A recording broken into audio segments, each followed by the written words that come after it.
On the 25th of April, the MFA announced that the people should remain at home because they feared armed confrontations on the street. But the Portuguese population clearly disobeyed the military orders to stay at home because the thirst for freedom overcame all fears. And so people took the streets to the thousands and supported the military coup to force the resignation of the leader of the regime. The people brought red carnations and distributed them to the soldiers, who stuck them in their rifle barrels, making the flower the symbol of the revolution.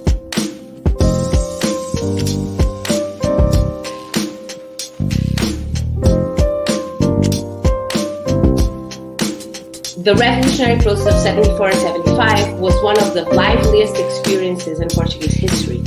In 19 months, there were 2 failed coups, 6 provisional governments, the process of independence of the colony, several mass strike waves, demonstrations, occupations of thousands of houses, a profound agricultural reform, occupations of land, the creation of workers' cooperatives, workers' councils, trade unions, neighborhood commissions, self-managed factories, businesses, offices, newspapers, and radios.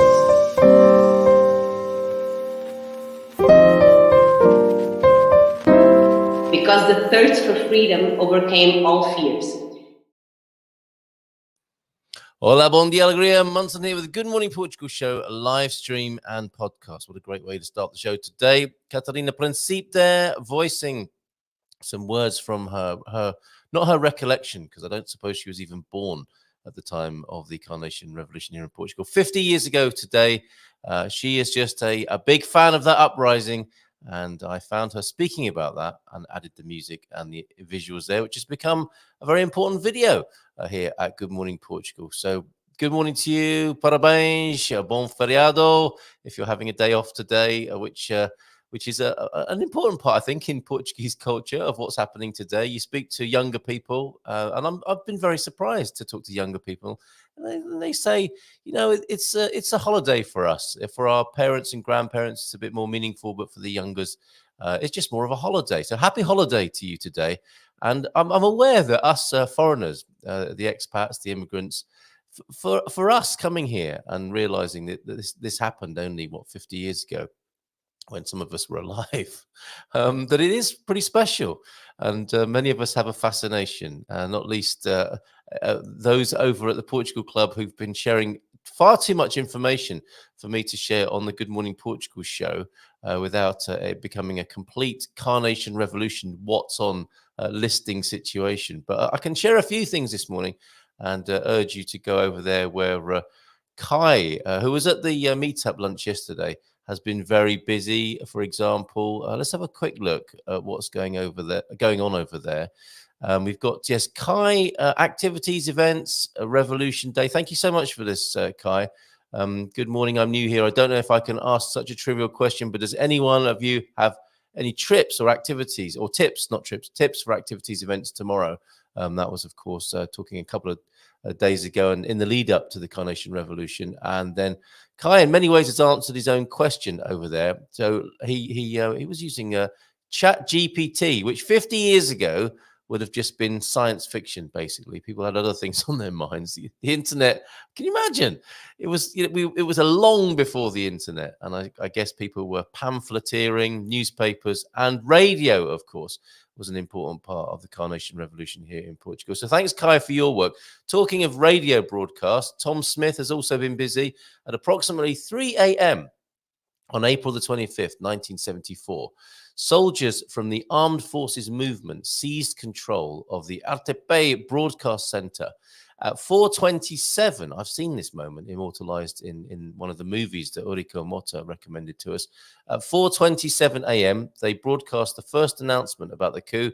Here is that first broadcast. So there's a link to the broadcast, which will be all wonderful and crackly and just sounding like vintage radio, I'm sure. I've not heard that yet, but that was popped up in the middle of the night.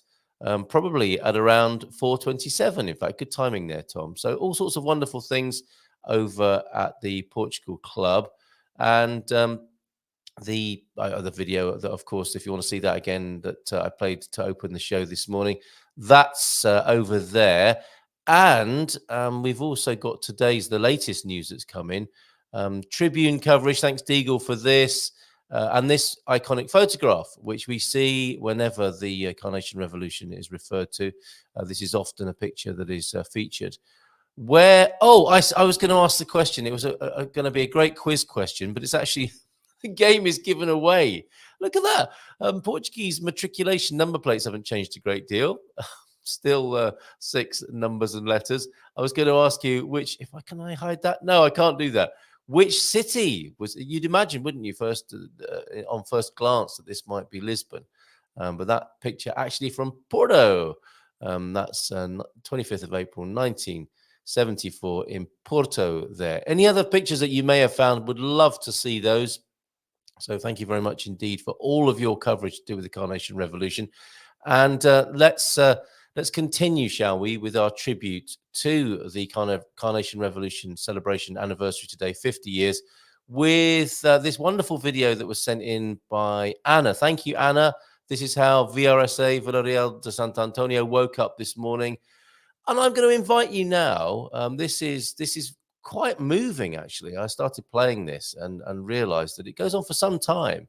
But it's possible time to reflect on the, with gratitude, really, for what happened and the state we find ourselves in now of freedom and peace to a large extent. Those of us lucky enough to be experiencing peace and freedom in the world at the moment perhaps might like to be grateful and thankful for that as we listen to and witness VRSA's beginning, the opening of their day and celebration of the 50th anniversary of the Carnation Revolution down in the Algarve this morning.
Thank you so much, Anna, Sweden, Portugal, for capturing that for us this morning. Bon dia from VRSA and Memorial Day. Woke up at 8 with the sound of the cannons there on the Rio de Guadiana. So thank you very much for that. And very interesting how something that happened 50 years ago can bring us so much into the moment right now. Well, that's what happened for me, at least.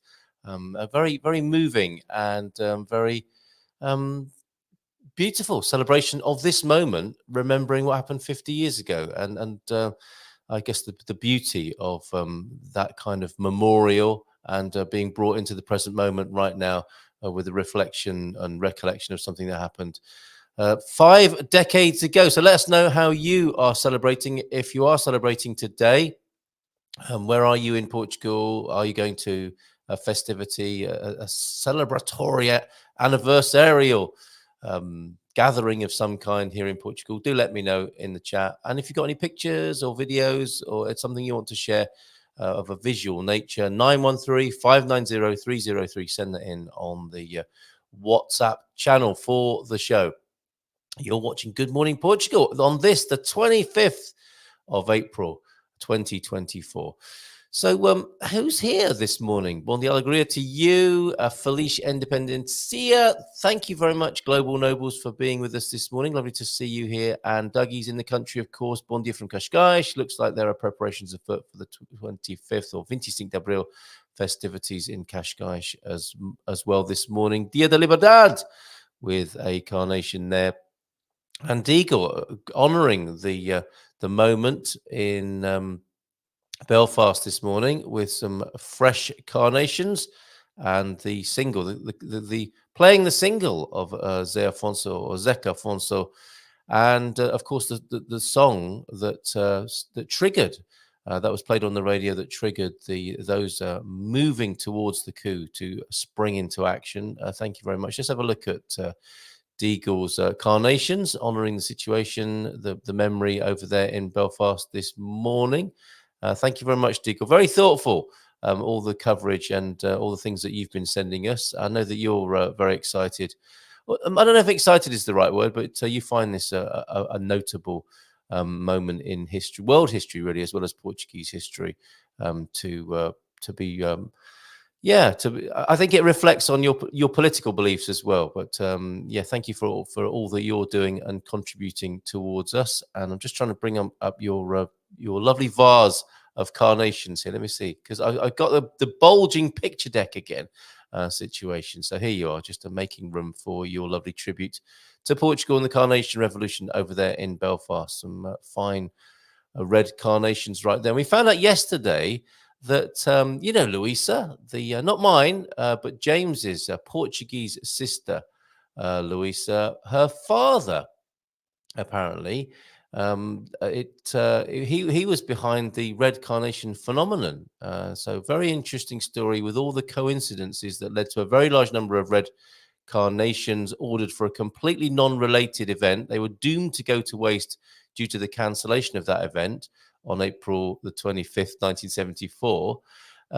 However, due to the start of the revolution and how the carnations were handed to many girls walking toward the square to share with people there, and ultimately a number of them ended up being placed in the muzzles of military rifles, and that was the accidental birth of an endless tradition, as James puts it there. I discovered yesterday, he says, that my Portuguese sister Luisa's father was responsible for those red carnations being distributed in Lisboa on the day of the revolution. Incredible story. Thank you very much, James, for that. And thank you for your mindful memes and dad jokes this morning. Simple red carnation tribute in from T-Duck as well. Thank you very much for that, T-Duck, this morning. Shout out to you in Lisboa and the gang this morning. Right, we've got Colin Ross-Jones joining us at 9 o'clock this morning. He's bringing a special guest racing driver who has worked for Shell and was in Formula One. So you petrol heads will enjoy Colin and his guest a little bit later on at 9 o'clock. And Heather Binder from Boots on the Ground Portugal will be joining us. And she's got a special offer for any of her visa packages so that you can be here on the 51st anniversary of the Carnation Revolution. You get €100 off. Remember to mention that you saw the offer on Good Morning Portugal. She'll be joining us at 9:30 this morning. We'll find out how she's celebrating today. Talking of Colin and our Go Motoring Portugal feature, I haven't been given a car exactly. I have been given a car, but just for a day. Thank you very much to Rui Ira, who this time has lent us the rather special, splendid Corolla Cross. I used to have a Toyota Corolla years ago. It's changed quite significantly. I loved my old Toyota Corolla. It was an old banger that I remember buying it off a policeman in Devon in the UK. Absolutely loved that car. And, it was an old one and a good one, quite frankly. And a little bit of a weird sound when the brakes were operated, but I was told there's nothing to worry about. And it's just one of those things I lived with my old Corolla. Fast forward a couple of decades, I think, or nearly now. Yeah, nearly a couple of decades ago.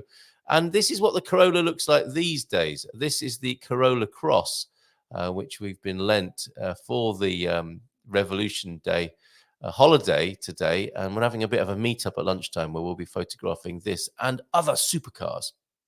And this was at Boa Vista on the road from Foz de Relho to San Martinho de Porto yesterday. Just stopped and took a few photos in the impending sunset at Boa Vista. I think Mrs. M and the kids enjoying being in this ride. When I got there, I saw a little Corolla coupe thing, and I think we're not all going to fit in that. And then I was quite uplifted when Roy showed, it's this one over here in an interesting shade of grey, it has to be said. And there's the Boa Vista. Have you been on the Atlantic Road between Foz and San Martinho de Porto? That's that location there. And we'll be talking to Colin about that car, the Renault Scenic, the Renault Rafale, and the CHR. All of these cars have been reviewed for our Go Motoring Portugal feature. More with Colin at 9 o'clock this morning. Let's see who's here this morning and celebrating. Yes, Sarah's in since we started. Bon dia. Feliz Dia de Liberdade. Thank you very much, Sarah, for being here this morning. And Michael Barton. Bon dia, Gumpers. Karen and I had a great time at the Storytellers yesterday. It was a great meeting everyone. It was a slightly smaller meeting than usual. Normally we have about 20 people. And yesterday it was small but perfectly formed. I think about half that number. And we had a lovely time, didn't we? It was possible with that number of people to all sit around one table and to have a very civilized and interesting conversation. Not that it's uncivilized, but it was especially civilized and interesting. And I tell you what, the time was approaching when I had to go to Caldas to pick up the car. I could not get my bottom off the seat. You're truly wonderful to see you there, Michael and Karen. Mike and Karen came over from Miranda de Corvo, and of course Coach Turner was there. I couldn't move. Lovely food. Thank you very much, Marco, and the team. Really good. Trying some new things. People had a sorda for the first time. That's a bit of a Marmite dish here in Portugal. New flavors and tastes and traditional recipes were tried. Good wine, good company, and an interesting thing in the sky. We feel very lucky, says, I'll come back to the interesting thing in the sky in just a moment, but we feel very lucky to be here in Portugal to witness today's historic celebrations of the 50th anniversary of the Carnation Revolution. Well, hola, bon dia, Portugal, to you, Mike. Good to see you here this morning. And we were chatting, weren't we? We were standing by the pool, which is a little infinity pool. You can get a cocktail and you can have a little dip and submerge yourself. When the heat becomes unbearable, you can submerge yourself and sip a cocktail at the Storytellers pool. It's not a massive pool, but it's small but perfectly formed and brilliantly located to look out over the beach while you're sipping on your cocktail, made by Luis or Ben or one of their colleagues at the Storytellers Hotel. And we were there in this position, in this wonderful location, looking out over the bay. Oh, talking about looking out over the bay, I'll come back to the phenomenon in the sky. But this is the bay I'm talking about. 8 seconds here from the coach. Look at that. Isn't that lovely? That's looking back from up the hill on one of the coach's jaunts. So looking back at B-Day Bay there. Thank you very much for that, Coach Turner. So there we were, looking out from the other direction, from bay side, across the bay. And up in the sky, suddenly Coach Turner was pointing up in the sky. We were talking and he was pointing up in the sky. And I was thinking, what's happening?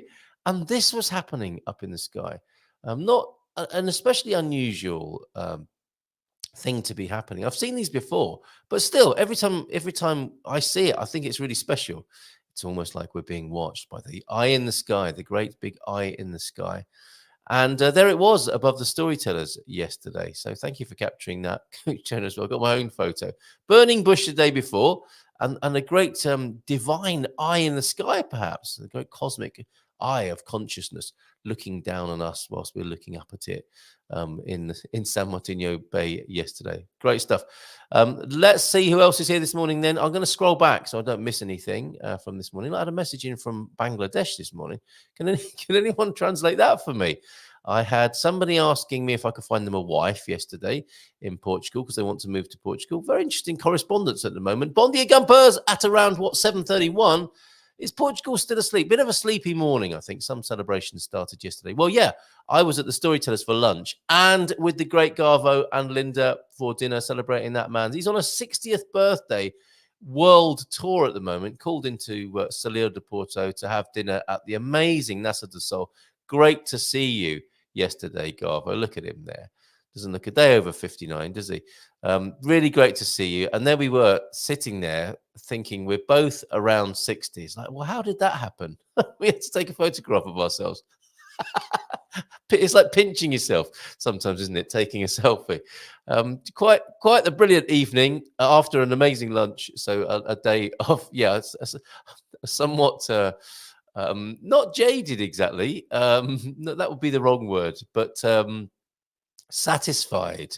The javali was especially good, and the maminha, the cut of beef that I had covered in caramelized onion and beer sauce was also very special yesterday. So quite the Epicurean day. And Nasa do Sol, if you're passing the area, go to Nasa do Sol. It's one of those brilliant Portuguese canteen restaurants, with truck drivers at the bar on the rail having the prato do dia, and then Portuguese families and business people. All of Portuguese life is there at Nasa do Sol, and it was fantastic to be there last night. Javali, bacalhau, vitela, all sorts of lovely food, ribs. The kids loved it. Well, most of it. It got a bit restless towards the end, but that's what happens when you go out dining with kids. Lovely evening. Lovely to see you, Garvo and Linda. And may your birthday celebrations continue and be fabulous. It's the man cave gathering I'm a little bit worried about, Garvo, but great to see you yesterday. Oh, and he's immortalized on the occasion of his 60th birthday. If you pick up the Portugal resident today, you'll see him and brother Terence, Chinese Terry, of course, or his new name. Strangely, he got christened Poopy Longlegs. It's a long story, which I won't go into right now, but Terence Austin, Gary Austin, they are in the Portugal resident today. And of course, we're writing about Tamar and our latest film of me and the Irishman in Tamar when we were met by the Brummie Templar Knights. More about that in the Portugal resident today. Okay, back to the chat then. Awaiting the arrival of Colin at 9 this morning and Heather Binder at 9:30. Where did we get to? We got to Bangladesh, didn't we, at some point? Oh, Jackie. We're all here now, Jackie. Bon dia, Gumpers, and happy anniversary. It's a special day today. It does feel very still. Not blazing sunshine this morning. Some of that rain that I was talking about, I think possibly. A few spots of rain today. Not great for our photo shoot, for our automobile photo shoot at the Obidos Lagoon. But we'll see how that turns out. In fact, it always rains when Colin and I test the car. So that's just traditional. Bon dia, Gumpers, and happy anniversary. It's a special day today, and we're heading to Cascais to celebrate. Dougie's over that way. You might get to see Dougie. It was lovely to meet everyone at the Storytellers meetup yesterday. Really enjoyed it. Yeah, me too. Great gathering. And I don't know what this means, but isn't that script beautiful? Really like that. It could be saying something really awful, but it looks lovely. God Squad tip of the day then from Coach Turner. We had two contrasting walks yesterday. The first on the beach around the bay here in San Martino de Porto, while the second went up over the cliffs to enjoy the views. And you saw the picture there. They worked two different types of energy systems. The first, about 45 minutes of steady effort, building stamina gently. It's like a Swiss Tony would say, like making love to a beautiful woman. The second, challenging the lungs, heart rate, and strength. So, então, it doesn't take a lot to have a really good workout alongside a great time. That really is like making love to a beautiful woman. Bon dia, Gumpers. Feliz Quinta Todos and happy Independence Day. Tudo bem, says James. And a mindful moment then. Every time we ponder a thought, let me just do that again. Every time we ponder a thought, act on an impulse, or dwell on a desire, we are setting in motion a cause that will have a future effect. What an incredible responsibility. I'm going to read that again.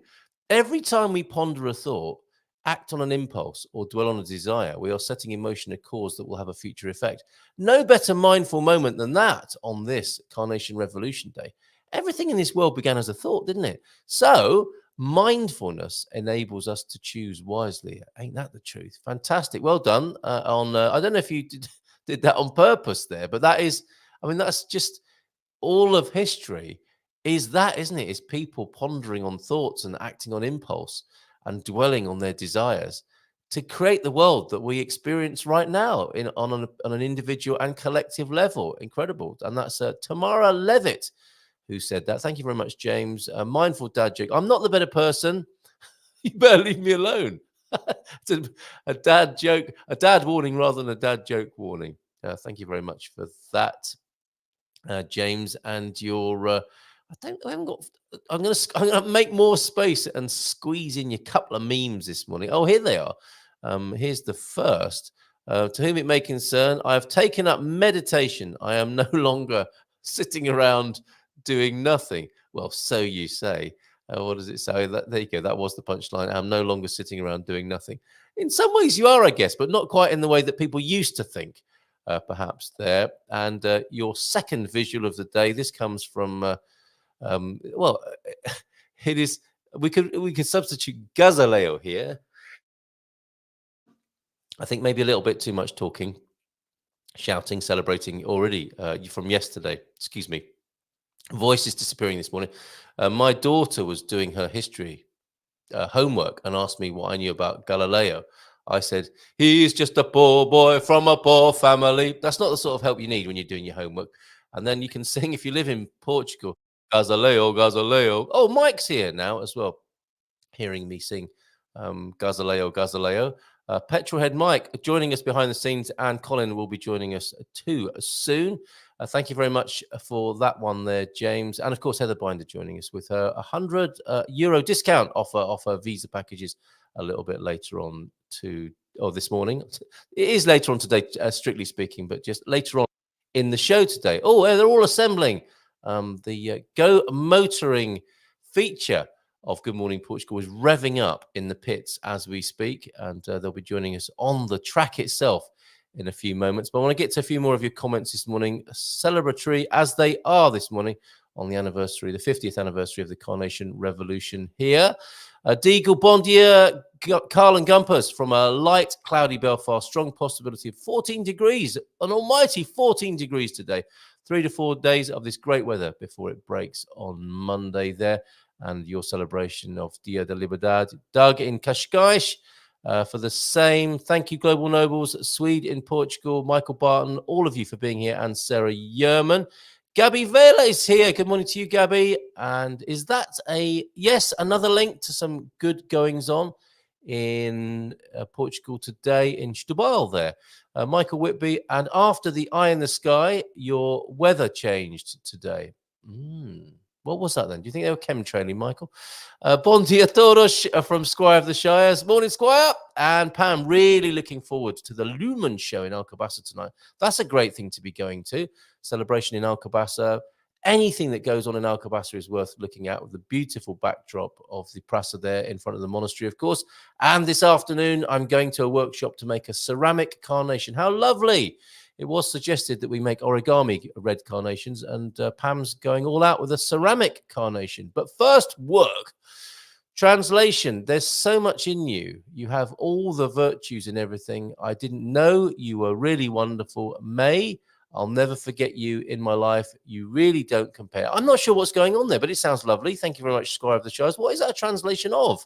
And Jess is also in this morning with a bon dia todos. Good morning to you, Jess. Good to see you here. Where you been? Right, we're coming up to the Go Motoring Portugal feature, and we've got our very own sting for that, as they call it in the trade. Well, I hope we do anyway. Yes, we do. So let's roll that VT, shall we? And then welcome Colin and then Mike onto the screen. We'll see you right after this.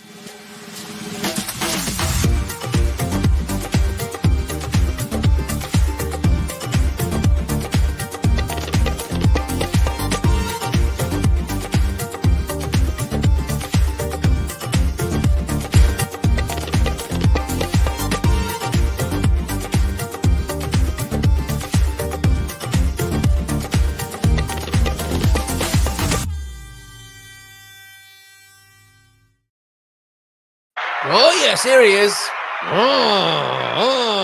Morning, Colin. How are you? Good away. Well, I'm just amazed about the weather again. It We seem rains every baited. time we borrow a vehicle from Toyota, doesn't it? Absolutely. I'm afraid we'll have to stick with Renault. It was gorgeous, the weather when we took the Renaults. Don't say that. Well, I have the Corolla Cross, and there's one of its wing mirrors. It's very difficult not to take that shot as the sun is setting here in Portugal. Oh, isn't that beautiful? Yeah, pretty good. And since you were on the screen, as you say, we've been testing Renaults as well. That was quite fortuitous, wasn't it? That you found. Yeah, it was brilliant. We got the car of the year. Official launch. Ahead of the official launch. What a coup! It was a great coup, and we have also connected because of that event with a company that handles quite a lot of the car accounts and new promotions of vehicles. So it looks like we're set to be trying a few other treats, I think, in the coming months. So adding to our list, we've got the first one we looked at was the CHR. Then we went to look at the Renault Scenic because of your ingenuity and seizing the moment. And when we were looking at the Renault Scenic Car of the Year, they showed us the Rafale as well, which was pretty special. And now we're looking at the Corolla Cross. I was talking about my old banger Corolla that I had. I think it was in, I don't know, was it 2000? Yeah, in the mid 2000s, and it was a really fantastic old automatic Corolla, bit of a taxi, really. My goodness, it's changed. Because I mean, they got the same name, but they have changed completely. I mean, the Scenic's the same, isn't it? The Scenic is not the car it used to be. What did you think of the Scenic? Oh, I thought it was very nice, actually. Very nice indeed. For an electric car, Renault seem to be, they seem to have got it right. Right, okay. Well, here it is. I'm going to bring it onto the screen. We'll bring Mike on in just a moment as well, just catching up a little bit with all the amazing activity that's been going on with vehicles that have been borrowed and test driven, or we've been driven around in them as well, haven't we? I did have a little ride of the Rafale, which is really nice, especially the massage it gave me. And here's the Scenic in this lovely little, it's almost like a model village. Where is this beautiful place you took us to, Colin? That's called La Pina, which is a small, everybody has to have a house of one story and have to be quaint and. Well, they really are. They really are. Yeah. Yeah, very Portuguese. I think probably an old fishing village or something. Yeah, it looks like Mike's told me he can't hear either of us, so. Oh, that's a shame. Okay. Yeah. Let's try it. I think he should leave and come back again. Mike, can you hear us?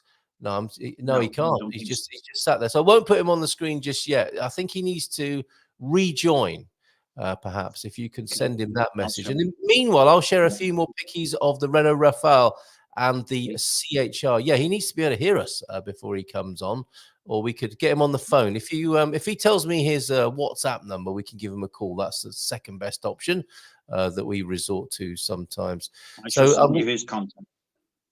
Yeah, okay. So let's have a look at that Renault Rafale then, which is equally, well, I think a more beautiful car than Scenic, in fact. No offense, Scenic. And another stunning location that you took us to here. That's the mouth of the Óbidos Lagoon. We'll be at the other end, won't we, later on today at lunchtime? Yep.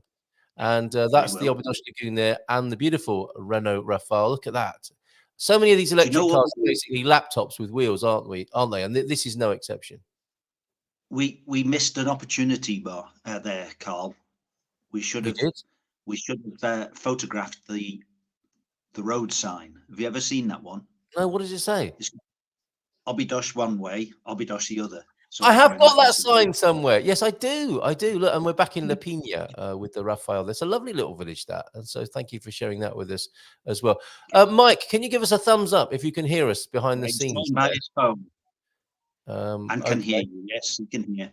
Okay. Oh, he can hear. That's fine. Well, let's take the Renaults off the screen and bring a motor racing legend onto the screen who you found for us. I shall introduce him, shall I? Shall I introduce him? Absolutely, yeah. So let's give him a nice big round of applause and add him to the stage. Morning, Mike. Good morning. Can you hear me? Perfect. We can hear you perfectly. That was a little bit of a tense moment there. Yeah. But thank goodness we can hear you now. How are you? Fine, thank you. Yeah, no, good. always the same with technology. It nearly always works, but yes, a bit of fiddling required. Nearly always, absolutely right. Pretty hard at our age, isn't it, Mike? Right. Come over. Well, Mike, a pleasure to meet you. And Colin, the technology. Yes. very good. Right, Colin, tell us about Mike and why you've brought him along this morning. The other interesting thing about Mike is he was my co-star on the European tour. Oh, the European comedy tour. Yes. When you say co-star, I think you mean the other person being groaned at by a room full of people in a bar after some skiing. Is that right? That's correct. There was quite a few certainly laughing away in the background, not wanting to show how much they were enjoying themselves, I believe. That's comedy these days, Mike. You've nailed it. That is the definition of comedy these days. People wanting to laugh, but for one reason or another, not wanting to show it on the outside necessarily, compromising themselves or losing their connection with their social group. So, yes, tell us why you brought Mike along this morning then, Colin. Well, Mike's a very interesting guy, first off, apart from being an excellent skier. He's a big builder. And very fast, by the way, very fast. All right. He is a real petrol head. Right. And he's not just a racing driver, but he also organizes races, which is quite a feat, actually, and a lot of hard work for not a lot of payback, really. He's got the scars. He's also a very interesting person in the way that when he worked for Shell, he was involved in going to Formula One and the oils for the cars. But, wow! Behind the scenes. The only negative is he's a real cyclist. Oh no! Okay, sorry, Mike. You've got to go now. That's not very nice. No, I think that's the best of both worlds, quite frankly. We have keen cyclists who love being in Portugal and cycling on the roads here. So have you been to Portugal? Have you visited this country, Mike? Yes, I have indeed. No, I visited Portugal several times, and I did a 200-mile walk in Portugal from south of Lisbon all the way down to the south coast, 5 or 6 years ago. So, yes. So lovely. Aspects. Well, if we get time, we'd love to talk to you about that. Behind the scenes on Formula One then and organising races now, where do you organise at the big tracks of the UK then? Yeah. So we actually work with Motorsport Vision, the conglomerate that has 5 circuits in the UK. So you've got Brands Hatch, Donington, Alton Park, which is just by me. So our series is run in conjunction with them. So we have a class of cars called Clubmans that have been going for 60 years next year. And they started out as Lotus 7s, and people decided they wanted to beef them up, make them give them more performance and everything like that. So Clubmans was formed from that. So they're sort of a bit wider, a bit lower than Lotus 7s or Caterham 7s these days. And I say we've been running in the UK for 60 years nearly now. So, and we do all the major circuits. So we have a series, we have 6 or 7 meetings per year with 2 or 3 races at each meeting.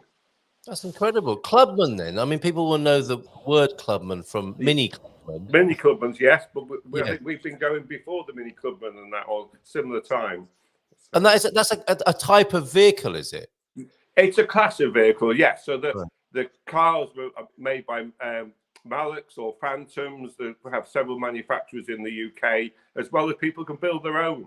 I mean, over the years, many legendary F1 figures have started out their racing career in Clubmans. Derek Bell, Max Mosley. Oh, really? Lots of designers, yes, over the years actually started out making their own cars. And so it's great. So people could just turn up with the car and run them, or you can tinker with them yourself. It's not a controlled series and everything like that. So it's a good, fun series. Lots of camaraderie in the paddock, helping each other out. But the racing on the circuit is still quite intense. I bet. And on this special day in Portugal's history, it's possible, isn't it, that some of those characters you mentioned there may have had cars of this kind back in April of 1974. They've been on the streets of the UK. Yeah, yes, indeed, very much so in the 70s. Yes, it was very buoyant series in the 70s. Amazing, amazing. So if people want, I mean, these are names that will be triggering memories for some people in this community. When's your next meetup or event, and how can people get involved? So our next race meeting is in 2 weeks' time at Donington Park. So I think it's the 11th of May is our next one. So we try and have them about every 3 or 4 weeks with a gap in the summer, so people can go off on holiday. Now they're starting to do that again. So and then our season finishes October. So we started 10 days ago at Silverstone was our first meeting. So so mid-April is when we want to get going, and normally finish by the end of October, something like that.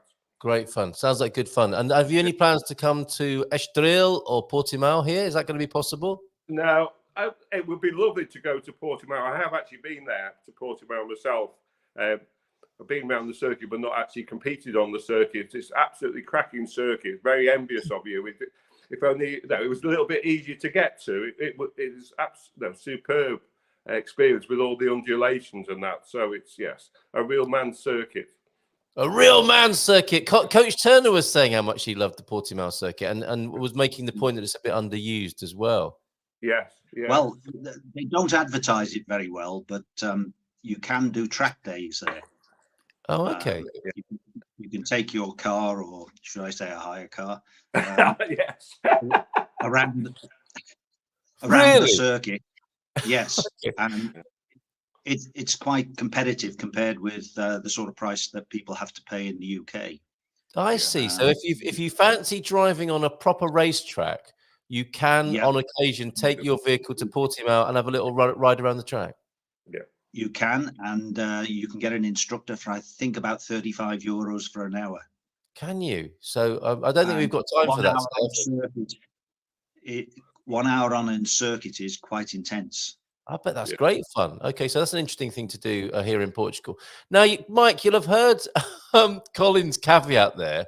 What did you think of the Renault Scenic? Well, for an electric car, ... I want to ask you about this, because clearly, you love the classic vehicles of the UK and that tradition, the clubman that you've been talking about there. We are in the age of the electric vehicle. There's a lot of pressure for people to convert to electric vehicles, and you're a cyclist as well. How does that all work as somebody, I mean, from the fossil fuel industry?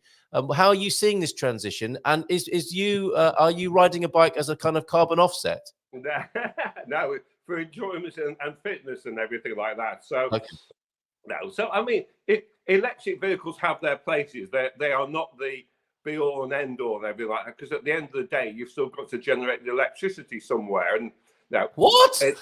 And obviously, now if it's wind or I thought it's a long lead. So, I missed that, Colin. So if it's wind or solar renewables, then great. But I mean, a lot of it in the UK is still generated from fossil fuels and everything like that. So when the people say, "Oh, it's a green car," yes, but where does the energy come from and that? So people need reminding. I mean, there's pros and cons, the range of it. And in the winter months, when you want the heater on in the UK and it's cold, the range suddenly drops off and everything like that. So it swings and roundabouts. I think petrol and diesel will still be here for quite some time for the big vehicles, people doing long journeys and everything like that. But it has its place, and if it's tied in with renewable energy, that's great. Okay, very interesting. And maybe, given that it's 50 years today since the Carnation Revolution that happened here in Portugal, what do you think, both of you, what do you think? And I'd like to ask this question of our viewers as well. What do you think motoring will look like in 50 years from now? Because with some agendas, there's 6 years away in 2030. There's a big sort of political agenda, isn't there, worldwide, to have everyone either not driving or driving an electric vehicle. I think I heard a German idea yesterday. I think my wife Louisa was telling me that there are no drive days planned for Germany. There are agendas to limit the freedom that the vehicle, the car, has brought us. How do you think it will look with what you said about electric vehicles and the political agendas of the world? Colin, let's start with you. What do you think it's going to look like in 50 years from now, in 2074? Let's put it this way. In 1974, we all thought that the year 2000 would be the flying car.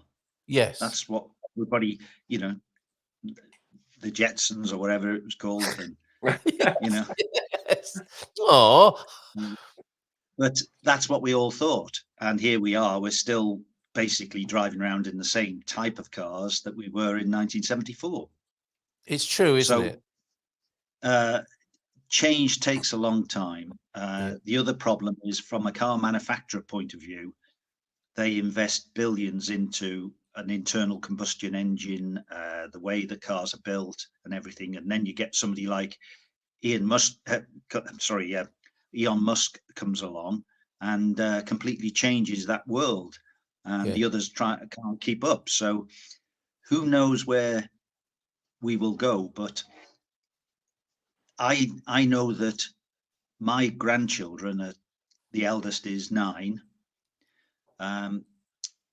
they probably will never have a driving license, because Yeah, well, this is the other part of it, isn't it? Is that the vehicles will not be owned; they will be used, won't they? And they'll there be will be used, and they'll be on their phone. They'll be calling for a car. A yes. car will come, take them to wherever they want to go, driverless, Yeah. and you know, that's going to be the world, in my opinion. And I don't think that's that far away.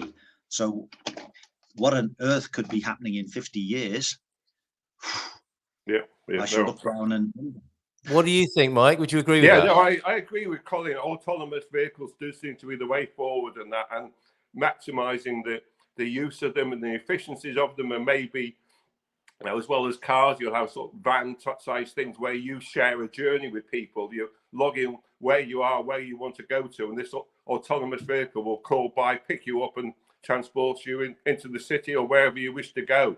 Like that. No, I can see that. I still think cars will be around. I mean, as Colin said, 50 years ago, we thought there wasn't going to be any, or there'd be flying ones, but no, that they'll be there. There'll be different forms, maybe, yeah, so different sizes that look slightly differently, but I'm sure there'll still be some forms of transport, personal transport around. Well, it'd be interesting, wouldn't it? Because your grandkids might say to you, Colin, Grandad, what was it like when you used to have your own vehicle? And you would say, well, your mum and dad would sit in the back of it and it'd be covered in French fries and crisps. And you know, cars are so much tidier and nicer now than when we used to have them just ourselves. say that's where you came from. Yeah. See that back seat there? Oh, my goodness. Okay. Apparently, Sarah Taylor's joined us. We've got some questions for you. The ring around the sun, this is a slightly different matter, but this is what we experienced. This isn't fossil fuel in the sky, is it, Mike? Look, I don't know. Okay, the ring around the sun is created by ice crystals in the alto stratus clouds. If the alto stratus clouds are in the west, it will likely rain in a day or two, as most weather comes from the west. That sounds like Socrates. That sounds like a notable quote, doesn't it? Most weather coming from the west. Thank you for that explanation there, Michael. Please ask your guest his thoughts on the Tesla, or a Tesla, that goes at 160 miles per hour plus that costs maybe 60 grand versus a Lotus that costs way more. So that's an interesting question, isn't it? And here we are poised right in the time of that question, you could say. Yeah, I mean, it's interesting. I mean, the modern electric cars, they have such phenomenal performance. I mean, max torque is at 0 rev, so you put your foot down and you get instantaneous power. So they're not quite the same as the internal combustion engine vehicles and that. So, but no, I mean, and it's nice to get out in the Lotus with your face and head in the air and everything like that, and the roar of the engine. So, I mean, you don't get a roar of the engine. And one of the things, being a cyclist, you get electric vehicles creeping up behind you. You're not really aware that they're there. So you can sometimes hear the road noise and everything like that. So this is always interesting. But then people say, oh, happy to have the cyclist knocked over or whatever. So people do say horrible things like that. But yes, Colin, what do you think about this Tesla that goes at 160 plus that costs maybe 60 grand versus the Lotus? I mean, how much is the Lotus costing? 150 or something, the top of the range Lotus? No, there are Lotuses at 60,000. They just creep in at 60,000. Yeah. Okay, not literally. No, I mean, they're two different worlds. As Mike has said, you know, you get, as a petrol head, you like the roar of the engine, you like changing gear. But, you know, when we all used to drive petrol cars and then we suddenly started driving turbo diesels, we were quite shocked that a turbo diesel had such power low down. And people turned to diesel very quickly in the UK. And obviously in Portugal, it's 99% diesel. Right. I didn't know that. Well, right, okay. Maybe 95%, but Yes. it's mainly diesel. Yeah. And that's reflected at the price at the pumps. But when you drive an electric car, it's suddenly the next step. There's just power everywhere. Too much, you could argue, right? Too much. You can't drive it like that all the time. No, you can't. That's right. That's right. You can't. There you go. That's impossible. Probably Greg asking that question. Good morning to you, Greg. Just this week in Canada, says Sarah, there's a QR code that needs to be scanned when coming or going to an island community. So how will this be used to track drivers in the future? Well, I think electric cars are eminently trackable, aren't they? Their every move and every part of their performance is constantly recorded, which may or may not be a good thing. All cars are with their sat navigation, because it's GPS. So when you were talking about people being conceived in cars, I mean, all of this will be tracked in the future, won't it? Those days are over, aren't they? Of the freedom to go down, whatever it's called, Lover's Lane or Gobbler's Gulch, as my dad used to call it. Those days are over, aren't they? Really, with all this surveillance. I'm reluctant, says Pamela, to get a new car as I don't like parking assistant or things beeping at me. Well, this is a very interesting point you make. Modern cars. They're too helpful, aren't they? They're trying to tell you things all the time and take over. I find that a little bit disconcerting. What about you, Mike? Yeah, no, I did. Somebody was telling me the other day that with this lane assist system where you can't go out the lane, they were trying to move and the car was trying to get them to go back and everything like that.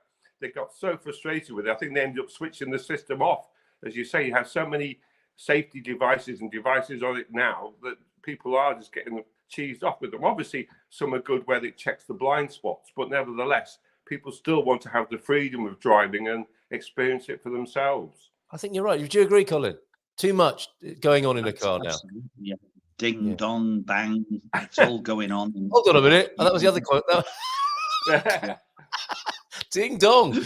Right. Ding dong. That used to be what Leslie Phillips. Leslie Phillips. Yeah. What a happy memory. Dong, man. Good morning. Yep. Followed by, before we run out of time, I really need to ask Mike to tell us more about how he got involved in Shell and what he did there and how he recently got back from Indianapolis. So there are interesting things to hear here. Go on. Now, as Colin says, I am really these days as a petrol head. I mean, Shell used to have a research lab near where I live in Chester in England, and I got myself a job there in the laboratories as a chemist. But I always had playing around with cars, and I helped somebody in the next village who had a race car. That's how I got started. But when I was at Shell, I soon got involved in fuels and working on vehicles and everything like that. So I had many years working on diesel vehicles, testing up in the Arctic Circle, things like that. So I looked after the fuels and drove the vehicles to see when they waxed up and everything like that. That was in the late 80s. So that was enjoyable. But then the last 15 years was working with Ferrari on the Formula One side of it. So Colin was nearly right. I worked for Shell, but I actually looked after the fuel side of it. I did the fuels development with Ferrari. So I did it from 99. So really the Schumacher years, I just got involved as looking after the fuels development activity there. So I had a great time there working with the engineers in Maranello, traveling backwards and forwards to Maranello in northern Italy, and actually also working with the GT people there. And I remember one quote from them, they were developing the turbo cars and everything, but they said, it's got to sound like a Ferrari. It's got to have a nice roar about it. So lots of work were about getting it energy efficient with turbos, but it still had to sound lovely. I worked until the 2015 last year, and this is when the latest technology engines came in. And now people don't understand how much of a leap those engines were, because the thermal efficiency. So how much energy you get from your pump and put into a car, only about 30% of it is generally used to give you the propulsion force. The rest of it goes out as heat and noise. But those engines suddenly went up to over 50% thermal efficiency. So they are very efficient engines and everything like that, with the curves, the braking system, and everything like that. So no, I had a wonderful time working with Shell. And also, one of the activities I was involved in was where Shell Eco Marathons, where students design and build energy efficient cars. So they're like glorified soapboxes with 3 or 4 wheels, small mini cars, where students build these cars, then go along to a competition at a racetrack generally, and they see how many miles per gallon they can get out of a car. And we're talking of thousands of miles per gallon. And it's all about getting students involved in science and technology and engineering. So they are the people, the guys of tomorrow who's going to have to solve all these energy issues for us and everything like that. But it's great to see them getting enthused and working together as teams. So as Colin said, the American event was held in Indianapolis just over a couple of weeks ago. So I was out there in the snow and the rain, which was not really my idea of a nice environment to be in. But it was great to see all the kids there getting involved and working on those vehicles. Incredible. What a lovely thing. So you're a chemist among car people, basically. Yes. And tinkering with the chemicals that go into vehicles. That's fascinating. And it's interesting to note then that the internal combustion engines have come on so much and are threatened at this point. Just when they're coming into their sort of evolutionary height, possibly, they are maybe being undermined by the electric lobby. Yes. But as I said to you, people say, oh, it's all going to be electric. Well, I mean, in 30 years' time, it will be interesting to see what the balance is, because I don't think it'll be as far over to the electric vehicles as people reckon. I think there'll still be a balance between the internal combustion engines and everything like that, as well as electricity. People talk of hydrogen as the next fuel of tomorrow, but no, where do you get your hydrogen from? I mean, going back 20 years, all hydrogen came from crude oil. Okay, now with the electrolysis and other methods, hydrogen is being produced elsewhere, but it needs to be green hydrogen. And that. So there's lots of issues for all these scientists and technologists of tomorrow to solve. We don't have a chemist as yet, so you are officially our Good Morning Portugal Gumper chemist. So thank you for being here this morning. That's fantastic. If anyone has any other chemistry questions, we'll bring him back. Most of it's gone out there now. That's it. I'm sure you can recall it if necessary. You've got the internet as well. Autonomous vehicles are all electric, says Michael. Auto control of an internal combustion engine vehicle is too difficult. That island that was QR coding everybody and their movements was Les Îles de la Madeleine in the municipality of Quebec. Most vehicles have noise generators. Yeah, I wanted to talk to you about this in this last couple of minutes, but sound like a turbine behind you. I wasn't enjoying that part of driving the Corolla Cross.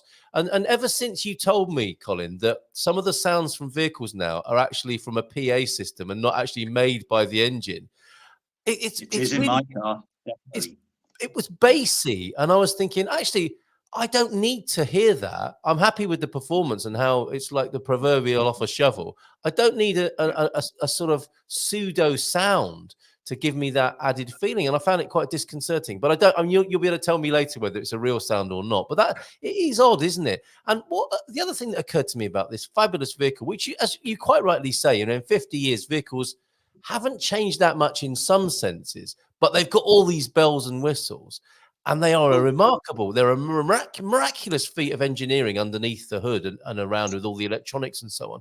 And what the thought that occurred to me was how we haven't changed. The cars have, but you've got a beautiful 21st century car, and then you'll have quite a frail, clapped out human getting in and out of it who's complaining about their lower back and their hemorrhoids and this, that, and the other. It's like, well, these cars have developed a lot more than we have, haven't they? And they don't need to be quite as advanced as the manufacturers are making. In fairness, cars, as you were traveling along any road in the 60s, there were many cars broken down on the side of the road.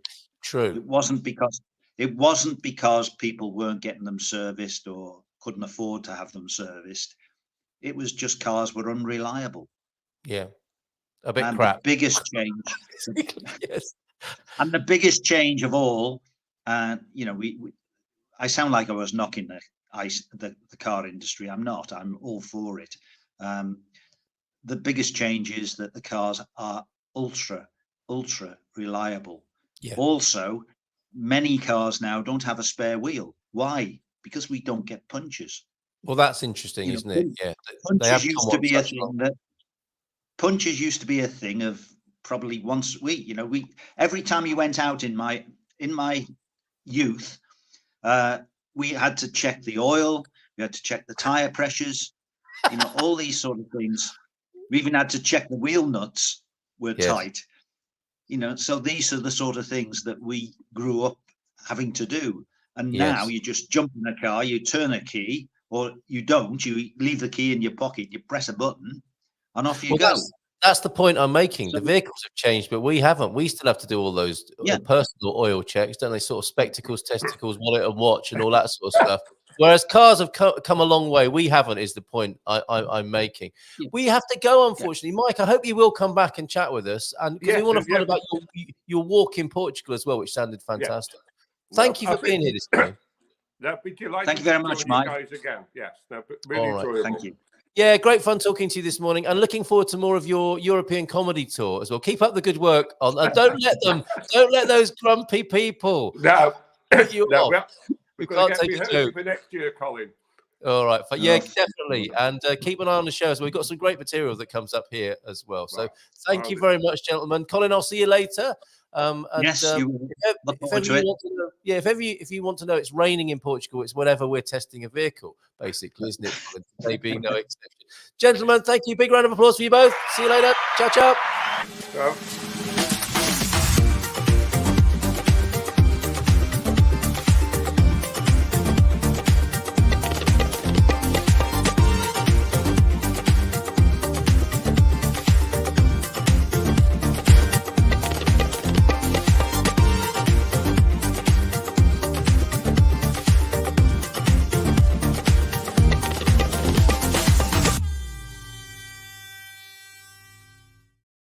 There she is.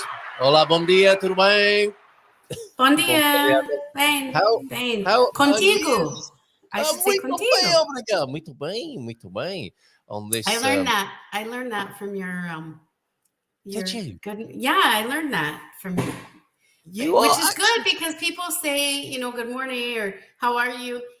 And I never know what to say, but now I can know to say contigo. Hold on a minute. And You're in the boot camp group, but you've been a bit quiet. But I'm glad to hear you've learned something. That's fantastic. I said a thing or two. I did. You did. Yes, I've said a thing or two. You just forget because you're doing 80 million things. But yes, it's been really actually good for me because it's been hard to learn. It's been hard to focus on that. I have ADHD, so that probably doesn't help. So if I focus, I super focus, but I have things to focus on, like doing visas and helping people. And so I can't always put as much attention into Portuguese as I want. So it's really great. I appreciate it. Well, I thank you very much for that feedback. So little sort of bite-sized chunks that you can pick up. Yeah. Well, and that helps my brain too. So it's just okay, all I have to do is say this, and then prazer conocer, which is, pleased to meet you. That, and you, I think you taught a different version of that, but ultimately, what is it? Muito prazer? Muito prazer. Yeah, much pleasure. Pleasure. Much to meet pleasure. You. Right. So that was also a good reminder. Oh yeah, I do. I know that. Well, great to see you this morning, Heather. How are you? How are you doing? You had a little bit of a rearrange in the background there. I think you might have.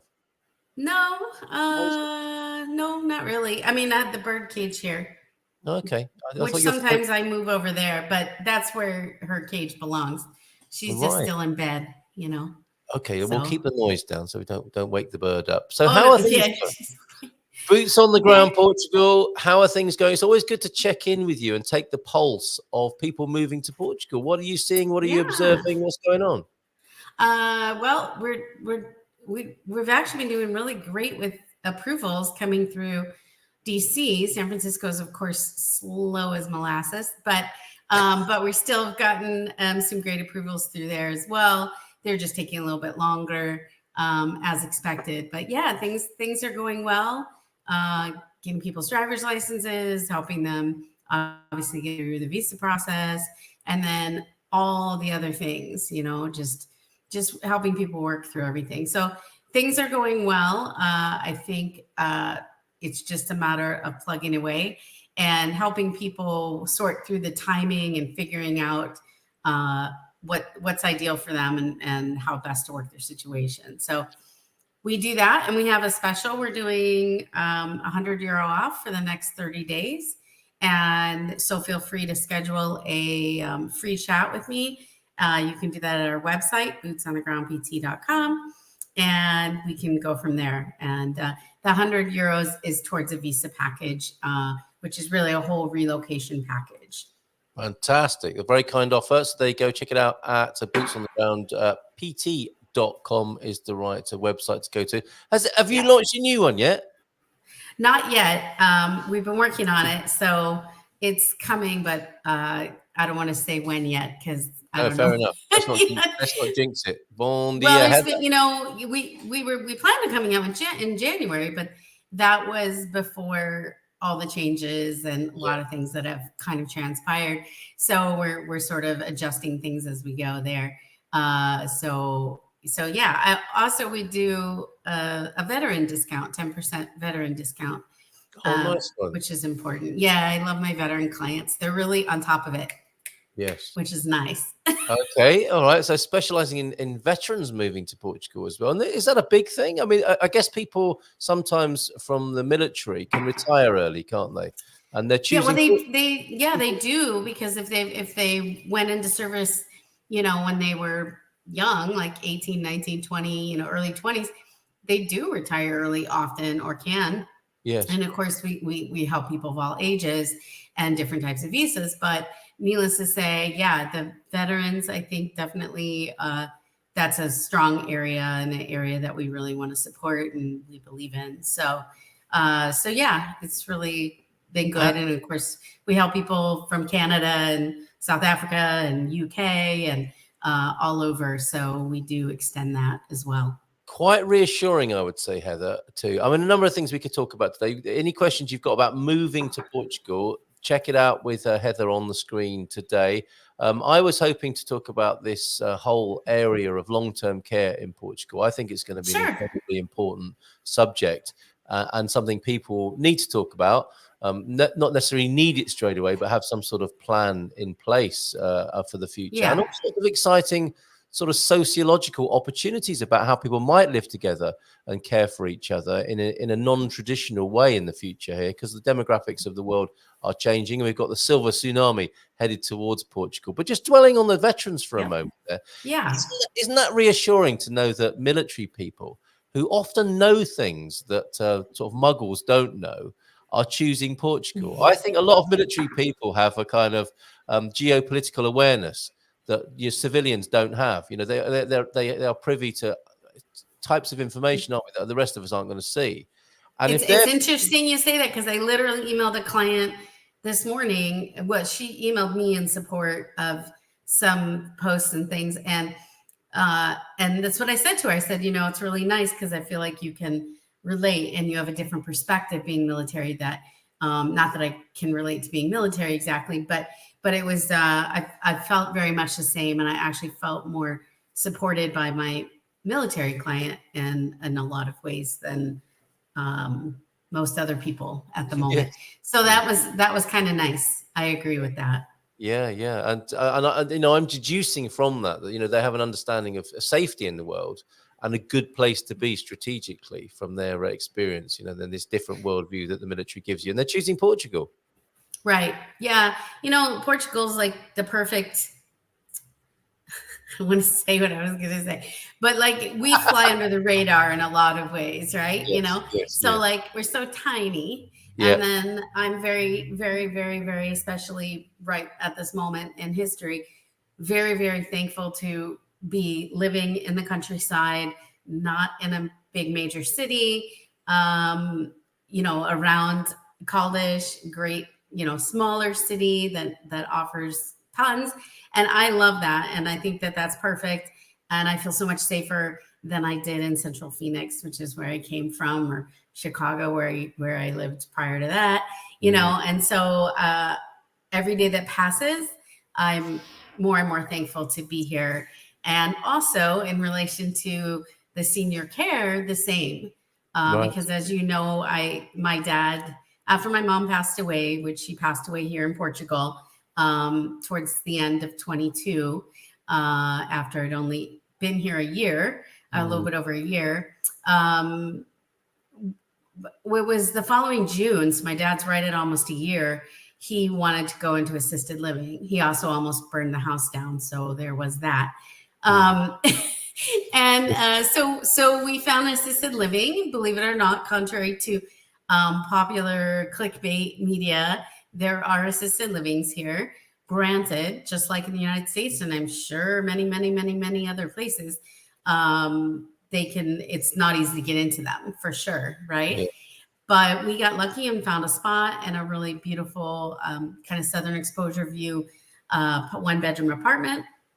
And so my dad's 9 minutes away on the edge of town, and a really nice place he's very thankful for. So that's great. And we were able to afford that under a couple thousand a month, which, you know, if you compare that to the US, we know it's 4,000, it's 5,000, it's 7,000, it's 12,000.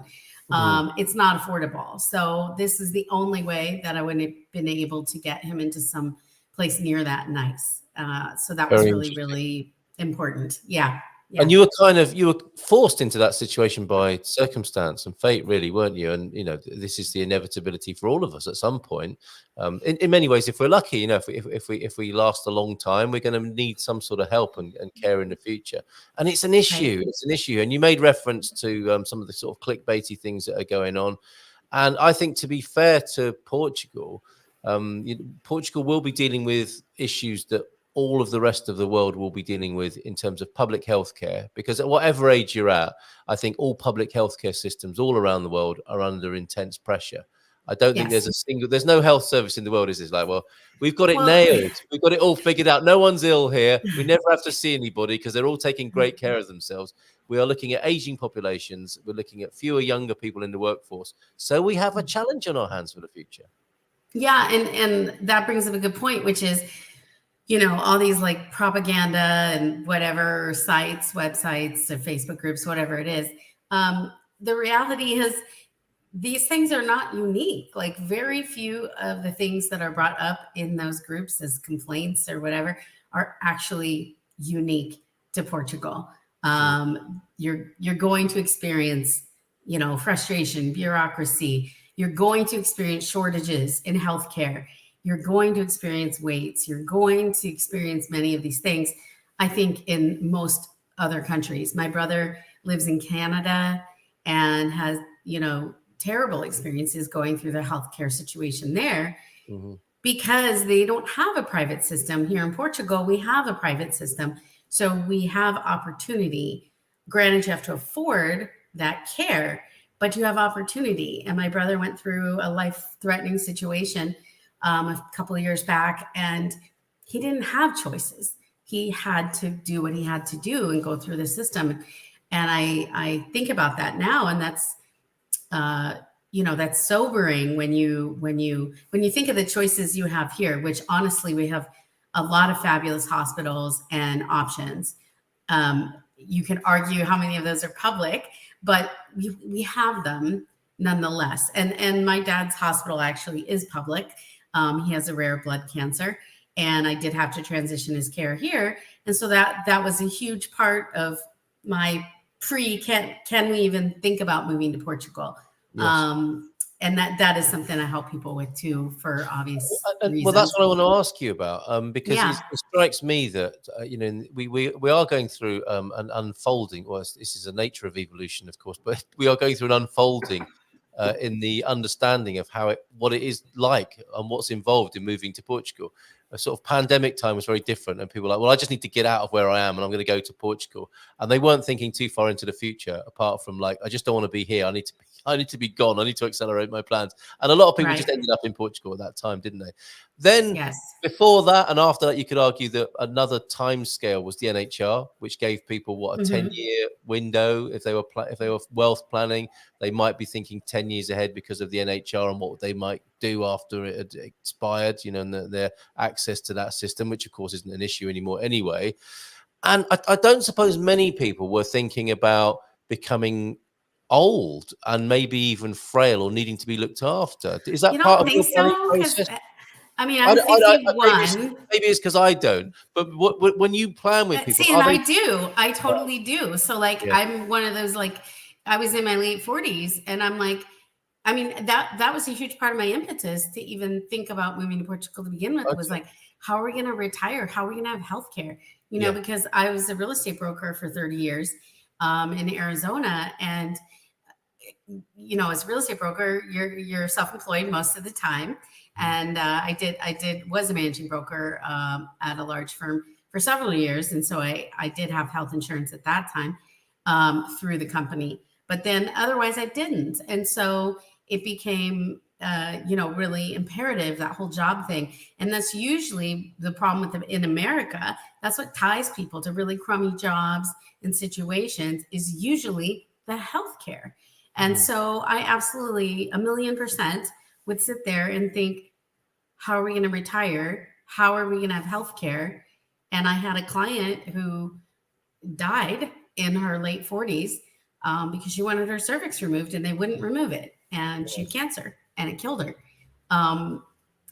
That's messed up. And honestly, I think about her, and she was really a big inspiration for me to not be one of those statistics of people that just was afraid of financial ruin and died because of it, because that just seems stupid. You know? That is so sobering, isn't it? I think Americans are much more aware of the cost of healthcare, Pam, and that's part of it, isn't it? In the UK, we take healthcare for granted, and I suppose to some extent Portuguese people do.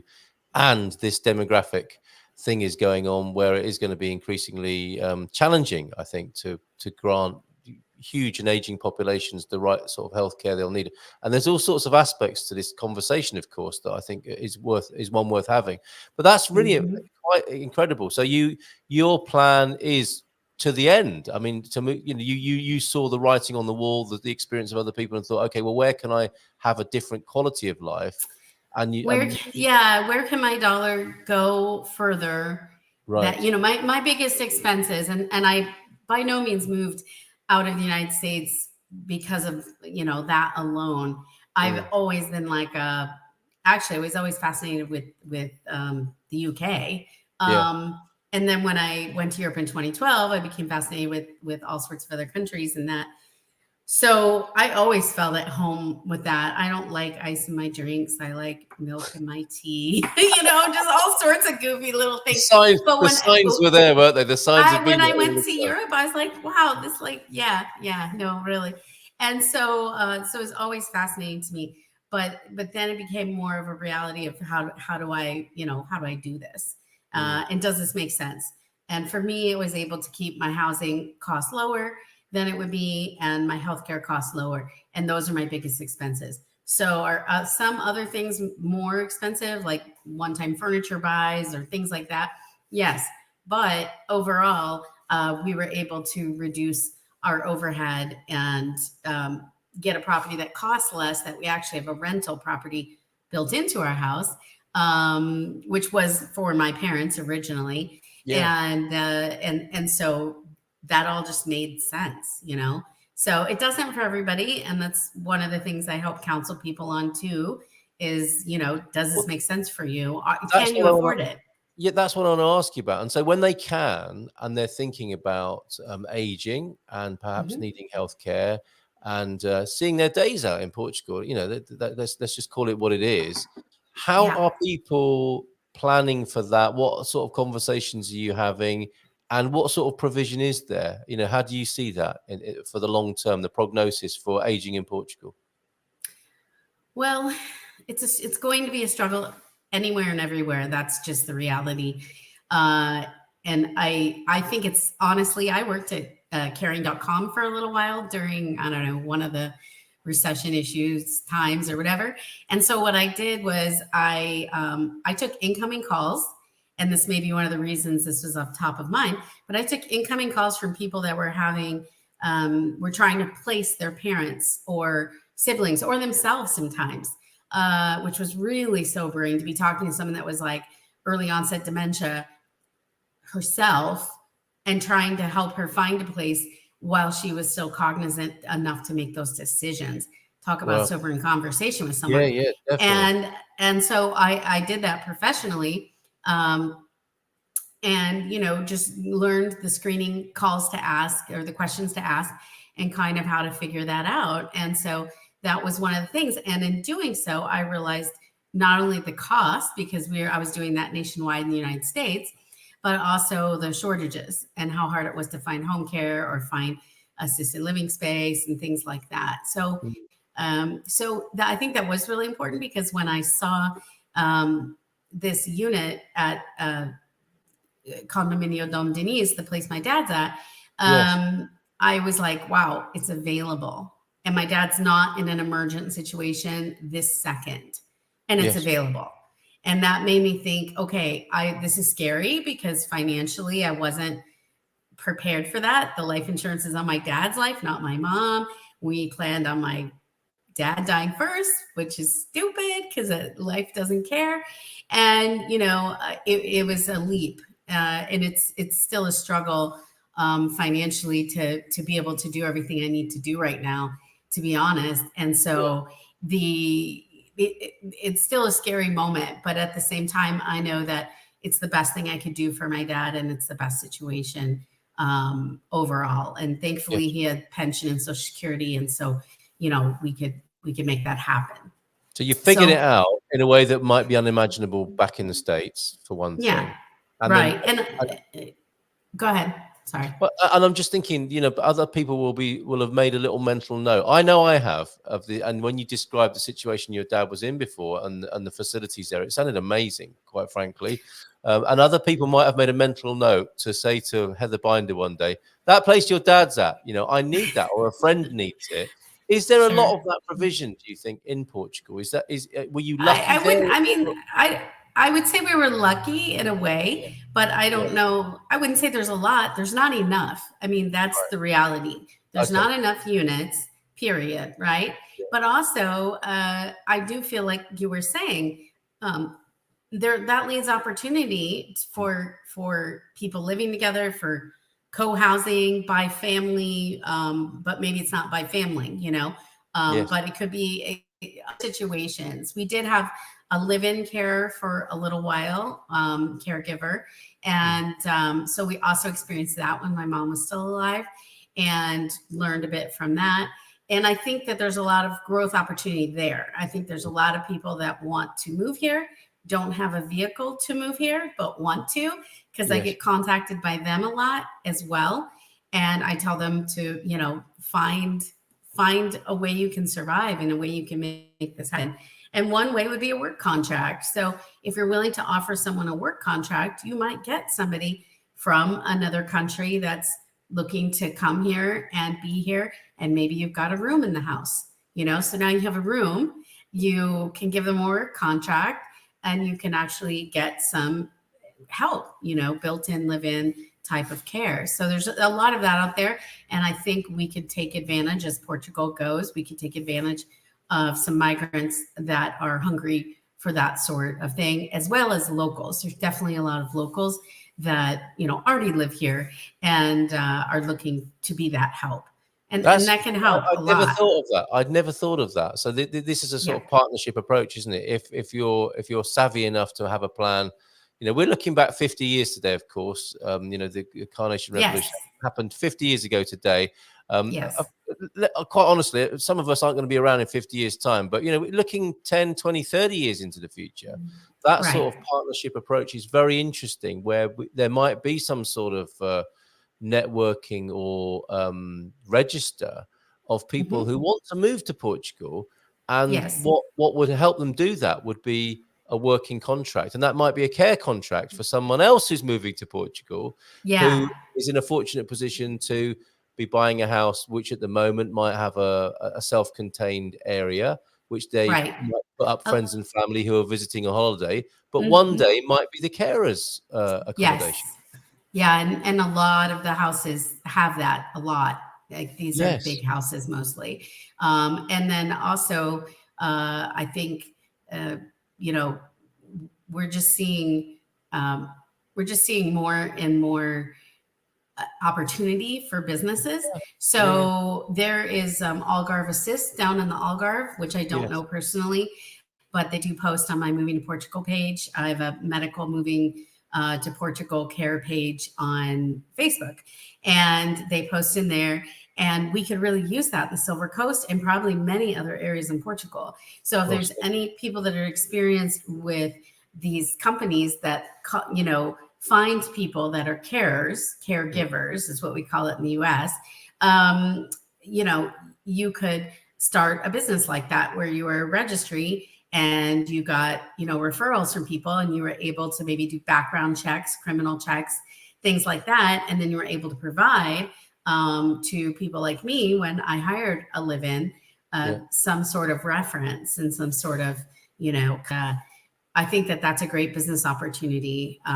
If I had the medical background, really, that's something that I've thought about because the need is huge and it's there. It really is, isn't it? It's quite amazing. I'd not thought of that angle. I mean, what's interesting to me is, and it always has been, is a lot of community living and the idea of people not living in such a traditional way, more the co-housing that I think you mentioned earlier on, where, you know, you come to Portugal and then you think, okay, well, long term, I'm going to need companionship and maybe care and shared resources, which is the beauty of co-housing. And that might be caring, as in personnel, but it might be other resources, mightn't it? And it might be good company, and it might be a shared garden or something like that. So I think all of these ideas will find a place, if not proactively and strategically chosen. They will be forced upon people, won't they, because of the changing demographics and economics of the world we live in. Yeah, definitely. I have a spare room, and you never know. You know, there could be a point in time where I move someone in there that gives me assistance, and, you know, makes things easy. I don't have great bus access, but the bus stop is across the street, literally from the house. Caldas is very flat. São Martinho, Foz do Aurélio. These are very flat areas, and that I can get around. That was a thing thought about not only for my parents, but also as my husband and I age, and, you know, just how to keep ourselves as safe and healthy as possible for as long as possible. Yep. Always a fascinating conversation with you, Heather Binder from Boots on the Ground Portugal, and that lovely offer. Thank you very much for viewers of the channel, €100 off the visa packages. But check with Heather. Every case is individual. Find out what you need, and you may well be able to take advantage of that discount there. Thanks for being here on this special day, Heather, of course, in Portugal's history. Ubi's in, Bom dia todos. Owen was in with a simple liberdade. I think he's on the move this morning. Bom dia todos from Ubi then. The chimes of freedom are flashing today in Portugal. It's a nice mixed metaphor there. Thunder crashing as majestic bells of bolts struck shadows in the sounds. He's quite the poet. Flashing for the warriors whose strength is not to fight on this occasion, on this peaceful velvet revolution that Portugal experienced 50 years ago today. Striking for the guardians and protectors of the mind. I don't know if this is your work, Ubi, or something you're translating. Striking for the gentle, striking for the kind. Not sure where these words are coming from, but totally appropriate on a day like today. Thank you for being here this morning, Heather. We've got some footage from John up in Ponte Lima, who's on a Carnation Revolution anniversary walk. Heather is awesome. Just in time here for a testimonial. Sarah, Heather is one of my clients. Hire her. And just some timeless. Oh, Bob Dylan. So there you go. Bob Dylan. Okay. To be there. Yes, my friend is blowing in the wind. There you go. You're welcome. Did someone thank you? I missed it.